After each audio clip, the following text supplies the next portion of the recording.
afternoon there, Sweet Peas. Basic Prepper Mom Myra here. So the girls and I went and volunteered and did some painting today for a local organization that moved into a new building. So we donated our time to paint their building.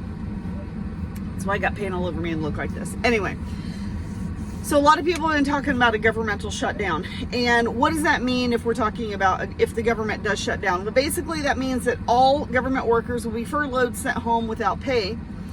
And those that are considered essential workers, which I'm not sure who's essential and who's not anymore, to be honest, but those who are deemed essential workers will still be required to work. They just won't get paid for it. There just won't be any pay, at least not right now. So what does that mean? Well, that means that there's going to be a lot of people who are going to start losing their houses, start losing their cars, can't spend enough as much at the grocery store. Maybe they don't have enough in savings. Maybe now they have to go try and get on government assistance, like food stamps and stuff. But if the government shut down, who's now doing that? So does that mean that all the welfare checks and all the welfare workers and the food stamp people, they're all government employees? So that means that they aren't working either. So then nobody is getting their benefits. Nobody is getting that. Does that mean that disability and unemployment are shut down as well? And those people don't get their benefits? Well, you can bet that that's going to be the case. And if that's the case and nobody's getting their money, that's really going to put our economy in a tailspin. I think that's going to put a lot of people out on the street eventually. Plus, small businesses, so it's the trickle-down effect. So if you've got thousands and thousands, hundreds of thousands of government employees who are not working, well, they're not spending money out there. And when there's not spending money out there, not only are the corporations not getting that money, but small mom and pop operations, local restaurants, nobody's going out to dinner, everybody's saving their money. So those businesses are going to suffer as well. Do I think that this is part of the bigger plan? Let me put my little hat on. Yeah, I do. And if you can't see that, then whoo, everything is really, this is my opinion only, but everything is so centered around these 15-minute cities.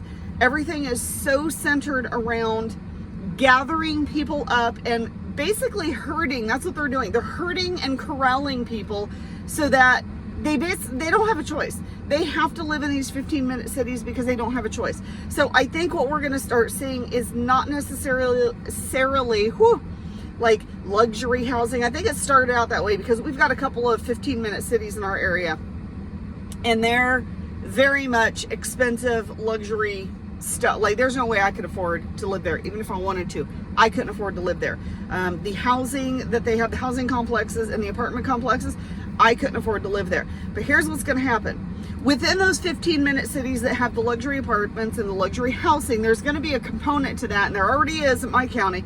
There's going to be a component to that says, okay, that's fine. You can have these high-priced apartments or these high-priced houses, but in order to provide or service more people, you are now going to have a certain amount of low income or Section 8 or whatever the situation, affordable housing within that area. So you can have your luxury apartments and you can have your luxury houses, but now you need to have a certain amount of affordable apartments in your area. So then there's going to be these low income or Section 8 apartment complexes that are going to go in these 15-minute cities. Well, by doing that, you've got the luxury houses, which means you've got the stores and the doctor's offices and the restaurants, you've got all this stuff right there together. Well, the people who are on a fixed income or low income can't afford to live there. But by offering these houses, you're saying, look, you can come live here too and have the luxury that the people that are paying higher priced housing have. You have the luxury of being next to doctor's offices and stores and restaurants within walking distance. You have the luxury of all of this provided for you. So leave where you're at and come to this apartment complex. Come here and we'll take care of you, right? So I do think that there is a herding mentality that the government is trying to do to us. And I think the government shutdown is just one part of that aspect of herding us into little individual areas. Now, how do we fight this? How do we stop this? First of all, you're not going to stop it. You won't stop it. I don't care. I don't care who you vote for. I don't care who you support. I don't care what side of the fence you're on. You're not going to stop this. The only thing that we can do is to make ourselves, especially us that live in rural areas, first of all, don't you dare give up that rural area. Don't you dare. Whatever you do, if you have a piece of property, if you have a piece of land, if you have somewhat, don't give it up. Fight for everything that you have and continue to work on your self-sustainability and self-reliance, because that is what's going to propel you through. The other thing I want to talk about really quickly is, I kind of talked about this when you have your communities and that you don't really have to like each other. Well, you know what? Here's the deal. Here's flat out the deal. When you're building communities, when you're making those connections, when you're building people up, when you're trying to really build that support system, it's not a social event. It's not a, hey, how's it going? Let's have dinner together. It is not a social event, because when the crap hits the fan, it is a survival situation. So the people that are in your community, the people that you fight for, the people that you're fighting with, the people that you're doing things with, that's for survival purposes. It's not a social hour. It's not a, well, you know what? I'm not going to share my recipe with them because I really don't like them. So I'm not going to do that because I don't like them. I don't care, to be quite honest.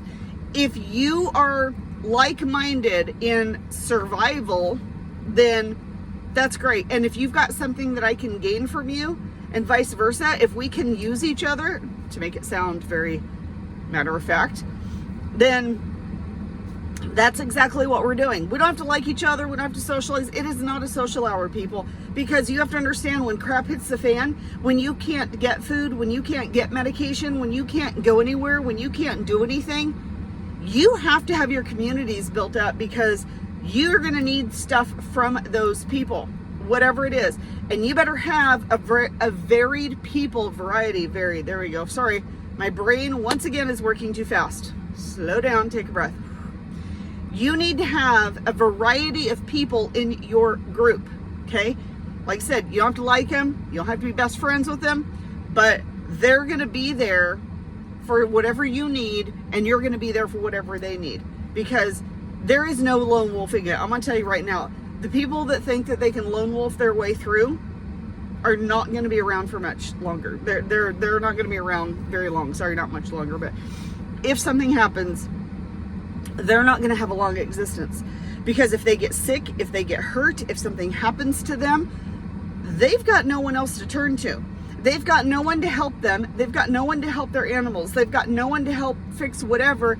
If they go down, game over for them. That's why we build our communities. If for some reason somebody got sick, got hurt, whatever happened, the situation, there is people in the community that can step up and go, you know what? I got you on this.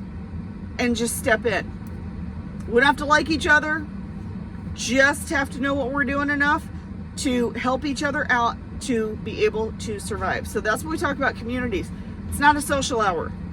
It's about survival, and it's about doing what we can for each other to ensure all of our survival, not just each particular family. So those are kind of the topics I wanted to touch base on. I wanted to just reiterate about community and what that means, and also to talk about what that means if we do see a government shutdown, because it is a trickle-down effect, and I do think that we're being herded into certain areas of wherever the government wants us to be. So nothing happens just because.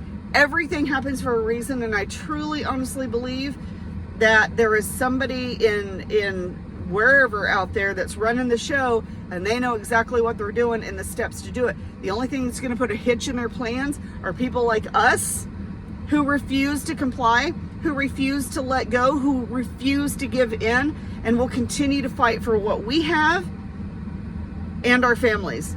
And that's what we have to do. That's the only way we're going to win. Doesn't matter who's in charge, doesn't matter what side you're on. It's You need to secure yourself and your communities, because that's what's going to make the difference. That's what's going to make the pushback, either to break the system and start a new one, or I won't say fix the system because I don't think it can be fixed, but basically your community is going to be starting a new system. That's the way that I see it. So hang in there, guys. Make sure you know who your communities are. Make sure you know who your people are. And I just learn all you can. Learn all you can and meet those people that are like-minded. All right. Once again, if you have any questions or comments, please feel free to reach out. I hope you guys have a wonderful, amazing day, and we'll talk to you soon.